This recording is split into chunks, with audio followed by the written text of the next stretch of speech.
What we'll do today is go through the weekend results and also do a bit of a review of each team across the opening 8 weeks of the year. And as we said, it's been the most competitive season we've seen at the NFL in Division 1 for quite some time. There's Bundoora, of course, was undefeated going into last week, but the pack behind them is pretty close, and I think there's probably 5 teams which would consider themselves genuine premiership contenders, and probably further 9 will say they're genuine finals contenders. And of course 9 doesn't go into 5, so it's going to shape as a pretty interesting second half of the year.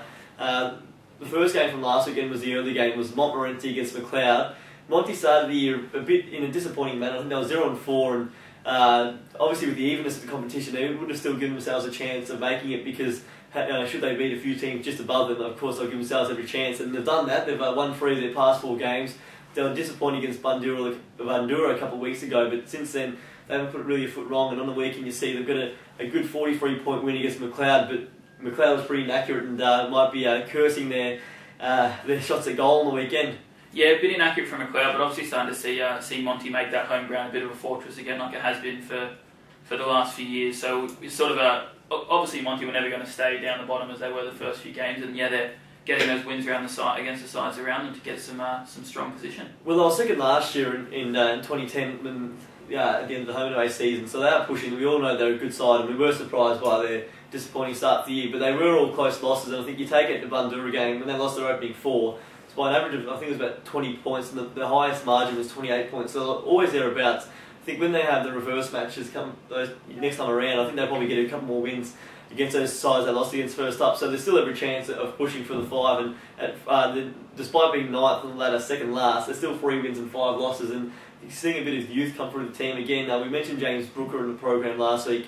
He's in twice in the coaches' votes in his opening 2 games. On the weekend was named in the best again, so getting young players in as well is a pretty good job. And you see on the weekend, he kicked 21 goals, 6, 132. Dean Lindback didn't kick a goal in that, and I guess from McLeod, 11-23. Kahal Kaur kicking 5 again, but when you have 7 more scoring shots and go down by 7 goals, it's not the ideal scoreboard for you. Yeah, it shows that McLeod are a little bit inaccurate at times when it counts enough. They were so good against Eltham last week when they pretty much made the most of their chances, and it was Eltham that squandered the chances they had, where they had the reverse this week, and they just gave Monty the chance to get the ascendancy, and at home you can't really afford to do that. Well, they were actually up at quarter time. I think they were up by 3 goals, and when we got that result through the radio, we thought, oh, here we go, McLeod's really starting to push for the top 5. A win would have cemented a spot inside the 5 at this round 8 break, but pretty disappointing now. They've gone back to 7th on the ladder with that loss. 3 wins, 5 losses. Had a good win against Eltham, really good against Northcote Park, and again, they'll be pretty confident they can make the top 5 come season's end, but it's the games like those ones on the weekend where they really probably had to win to further push their case and just further cement a chance. But yeah, a 3-goal lead going to quarter time, myself would have expected them to go on with it, but probably I've read some of their club notes that would go on the record in the coming weeks, and probably should adapt to the ground conditions as well as they would have liked. And as you said, Monty making that ground a bit of a fortress once again. Next up, we've got West Preston and North Heidelberg, and it was a pretty comprehensive win for the Roosters on the weekend. They had 14 different goal kickers. The final score was 185-74, and it's been a wretched start to the year for the Doggies, sitting on the bottom without a win, and almost consigns to the fact that they're going to be going down to Division 2 for the first time in their illustrious history. It's a pretty disappointing course. They'll hope in the back end of the year they can pick up a few wins and maybe sneak into 9th spot, but the way, Whittlesea and Monty are in 9th and 8th, and I think the Doggies are a fair way off them at the moment. West Preston, on the other hand, have come into some good form. I think they're 3 straight wins, comprehensive on the weekend. They've beaten Greensboro as well, and they're beating some of the good sides again, and really starting to push their case to go back-to-back in season 2011. Yeah, and they've actually won 6 of their last 7, West Preston, so after they had a bit of a rough one in Bundoora and then against Eltham in round 3, they've started to really hit their straps, which is what all the good sides do, so they will definitely be up there in September this year. But with North Heidelberg, besides just the fact they haven't actually got a win yet, it'd be worrying if you're a Bulldogs fan, just the manner of play when they're losing. They're just not opening up a fight. They've got a couple of 100-point losses already this season, which obviously you don't want as a team. Yeah, they're finding life tough, and I guess we were talking about their changes on the radio program on the weekend. They had, I think, made 6 changes to their side last week. They actually used, into last week's game, 83 players across seniors and reserves, and that's quite a big turnover for just, I think, eight rounds of footy, and they haven't been able to just get a core of players to stick together and and play a lot of games together and get used to each other, so to speak. So they are finding it pretty difficult, and hopefully they can get a couple of wins in the back end of the year. I'm sure they'll come across one or two, but I think at the moment it's looking they're red hot favourites to go down to Division 2, as you mentioned, for the first time. West Preston, I think, is a real smoky. We've talked a lot about Bundoora, obviously, as they were undefeated for the major part of the opening 8 rounds, and then of course Greensborough and Northcote Park being right up there, but West Preston's just snuck into 3rd spot, and they're somehow, despite being reigning Premier, they're almost as I said, a smoky, and I think they have every chance of really pushing hard and pushing deep into the final series this year. Yeah, they're just sort of just tracking along nicely. As we said, all the talk's sort of been about Bundoora's great start, and then Greensborough and Northcote Park building on their performances from last year, but we sort of don't really mention that, West Preston are 6-2, so they're playing some pretty good footy at the moment, just travelling along nicely. And as you mentioned, there was a loss in round 1 as well, which they can just write off as a bad day. And I think since then they were disappointing against Eltham, but I mean, I'm sure you take 6 wins out of 7 games, and they're really pushing a case for a strong tilt at St Temper action this year. Next on the cards is Northcote Park and Whittlesea, and that was the shock of the round, I think. Northcote Park going into the game on big wins against Heidelberg and Greensborough, games where they kept their opposition to 1 goal to 3/4 time.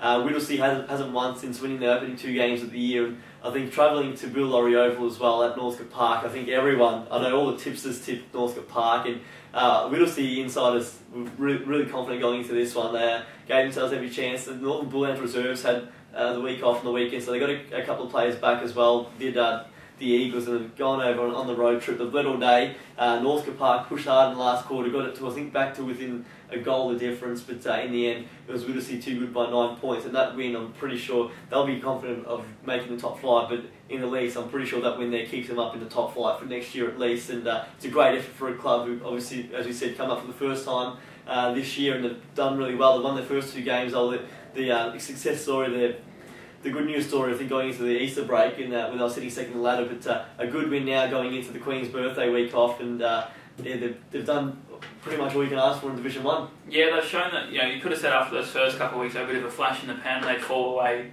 eventually, you'd expect, coming up from Division 2, but they've really worked hard to get themselves in a pretty good position. When you're 3-5 at the break after 8 games, as I said, they have to have a bit of a big drop off not to stay in Division 1 next year, especially with North Heidelberg struggling, so they'd be over the moon with that effort down there at Whittlesea. I think the manner of their wins has been impressive as well. In their first game, they came from 6 goals down against McLeod to record a victory. And in your first game up in the top 5, 6 goals down, so they could have got their heads and got blown away, but they fought back and got a great victory. Next up, they comprehensively beat the Bulldogs, and it was a percentage booster in the end, but they showed they can go on with it. They were ruthless, and then to beat Northcote Park, who was the form side of the past fortnight, it was a fantastic effort. Andrew Fairchild kicked 6 on the weekend. 6 goals 10 is the word we're hearing, and so I think he might need to do a few more shots of goal during training over the coming 2 weeks. But to have 16 shots on target against one of the premier teams in Division 1 is a fantastic achievement, and I think Whittlesea can really build on this one and pushing forward. I think they'll give themselves every chance to win more than a couple more games going forward, and I think finals, internally they believe finals aren't out of the equation just yet. For Northcote Park, the loss is pretty disappointing. As we said, a great fortnight, but now coming up in the next 2 weeks after the break, they've got Bundoora and West Preston, and a team that was sitting 5-2 and would have considered themselves every chance of going 6-2 could now be staring down the barrel of going 5-4. They'll be every chance to win both of those 2 games anyway. But if things don't go their way against 2 really good opposition, I think first and third on the ladder, 5-4 is not where they would have wanted to be, having been 5-2. Yeah, it'd be a massive fortnight for Northcote Park when they go back, because besides obviously just if they were 5-4 after their great start, that's a bit wasteful. Then the mental element as well, if they're getting beaten by the top sides from this year being Bundoora and West Preston obviously from last year, that's still something they haven't quite got over, and we've obviously heard from a few coaches the last few weeks just how important that is to have that winning mentality, and they'd really want to get at least one of those wins just to keep on track. When you look at the best on the weekend, they've got Bronny Davies and Paul Scanlon the best, so arguably the 2 best players. Sard still kicked 4, so they're good players, still played well on the weekend. They just didn't get the job done. They'll be pretty disappointed in that, but I'm sure they'll bounce back, and they'll be pushing, I think, probably in top 3, definitely top 4, I think, come season's end. But as we said, a probably disappointing loss for the Cougars on the weekend. The next game was Eltham up against Heidelberg. Eltham was hosting the Tigers. They hadn't beaten them since 1982. It was a 29-year drought. The last time they beat Heidelberg, they're actually both in Division 2, so it's been a long time between drinks, and I think after Heidelberg's disappointing loss the week before against Northcote Park, I think we all thought that this was Eltham's best chance of getting a win against the Tigers. Of course, we know the Panthers had a disappointing loss in round 7 where they went down with the last kick of the game against McLeod, and I really thought they were every chance, but never really in it. I think they were down from the first quarter. I think it was exactly 3 goals was the margin at quarter time, and it stayed that way for the majority of the day, and in the end Heidelberg got a comfortable victory. Pretty disappointing for Eltham. Heidelberg goes to 5th with the win, 4-4 from the first 8 games. They found life a bit different in 2011 than what they're used to over the past 5 years, and for Eltham probably again a missed opportunity to crack into the top 5, and some close losses at the start of the year, and now a loss where they probably would have thought in the end it was 31 points. I think they definitely think they're better than a 31 point worse side than Heidelberg, and I believe they are. But another missed opportunity, and probably Heidelberg now pushing into the top 5. I expect them anyway to probably hang around the top 5, and Eltham's going to have to fight really hard to get that win back. Yeah, and obviously it just shows how important, it sounds pretty obvious, it shows how important your goal kicking is when you have Heidelberg have 28 scoring shots to Eltham's 27, but they've lost over 5 goals, so if they could have got a few more of those on target, it would have been a different story, but unfortunately for Eltham it's the same as we were saying last week against McLeod. If they would have converted a few more chances, they probably could have won that one as well, so a bit of a worrying trend there with their goal kicking, but as I said with Heidelberg, obviously they didn't start the season as well and haven't been in as invincible form as they were in the last few years, but when they've got the sort of quality players they have, they're always going to be a tough outcome finals time. We look at the goal kicks from the week, and Adam Symes kicks 7. He's having a really good year. Sol Caddy comes back. We heard he's going to be out for 6 weeks. I think he just missed the 1 or the 2. Comes back, first game back, kicks 4. So back into some of the form we saw last year from Sol Caddy and what we've seen over the past half decade. Just a great goal kicker in the NFL. They've lost a few players over the course of the season. You know, of course, Coach Gavin Christiska's left the club after I think the 3rd game of the year. Anthony Franchina retired, as you know, going into last weekend's game. So they've had a bit of a player and coaching staff turnover, but they're still a dangerous side. I think if they do sneak in the top 5 come season's end, I think most sides don't want to be playing Heidelberg in September, because we do know what they can produce. We've seen over the last couple of years, and definitely a dangerous outfit. But you look at it at the moment, and it's almost a logjam at the top. In 5th spot, we've got Heidelberg with 4 wins, and then each of 6th, 7th, 8th and 9th. There's 4 teams there on 3 and 5. So as we mentioned before, 9 doesn't go into 5. But there's going to be, in the second half of the year, it's going to be really interesting, because I think all teams obviously want that spot, but when they come up against each other, they're all 8-point games, and I think we're going to see these fantastic contests in the back end of the year, and I really can't wait for it. It should be pretty exciting stuff for the NFL. The final game in the NFL match of the day in round 8 was Greensborough travelling to Bundoora, and we mentioned a stat going into the game that it was, I think Bundoora's first quarter average was 36 points and 10 conceded, so the average to be 26 points up at quarter time. It was 35-10 was a score on the weekend. Oddly enough, they almost went exactly to those stats. And of course, Greensborough 4 goals down. I thought, here we go, Bundoora going on in their merry way again. But to the Borough's credit, they fought back. They were level by half time, and they only led for about 2.5 minutes in the game. Was when it counted most. But just a fighting performance by the Borough, and proving they are a genuine premiership contender in 2011, and by far the most improved side of the year.